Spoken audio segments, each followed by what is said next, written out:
At the heart of the homestead is a solemn place, an ancient graveyard no bigger than a postage stamp that dates all the way back to the colonial era. There are tombstones in this tiny forgotten graveyard marked to 1792, and even older ones, some nearly sunken beneath the ground, and others with their inscription eroded off.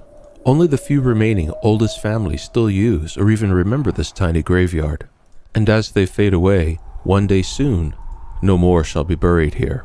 But each one of these tombstones, some simple, some elaborate, represent the last living memory of a bygone people. And sometimes I amble through this ancient graveyard and think of all that it represents. But in this era of the pandemic COVID-19, one of the things this graveyard brings foremost to mind is how lucky we are to live in a time where vaccinations are freely and widely available. For this ancient and tiny graveyard is, among other things, a cairn to the sadness of lives lost early. The ancient headstones tell the tale, such as this family who lost their 9-year-old child. And this family, the wife widowed early, the couple having lost both their children at the ages of 3 and 22, and even their stepdaughter at the age of 21.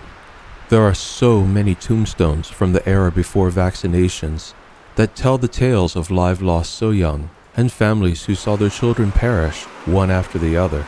And while no headstone conveys the means of death, the consistency of the story of early loss is written in those repeated headstones. And so much of the Scots music that fills this land is so deep in its sadness that perhaps sometimes I hear their lamenting ghosts chanting dirges upon the Highland winds. Here are 3 brothers, 2 lost at the ages of 26 and 19.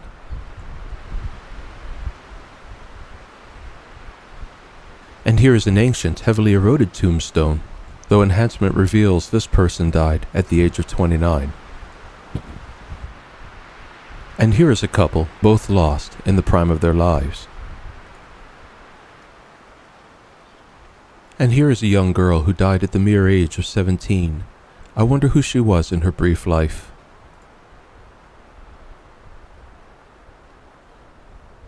Here we have a couple who lost their son at the mere age of 23.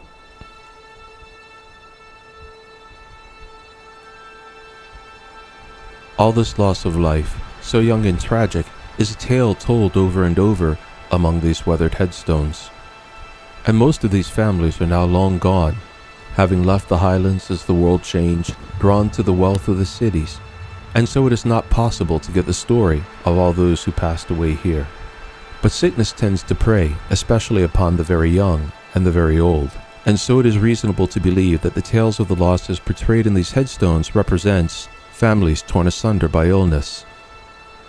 But it is a tragic tale that ends upon the era of vaccination, and the new headstones over and over again tell this tale, such as this family whose son lived a good life, and this couple both surviving into old age, one continuing, and likewise for this couple here.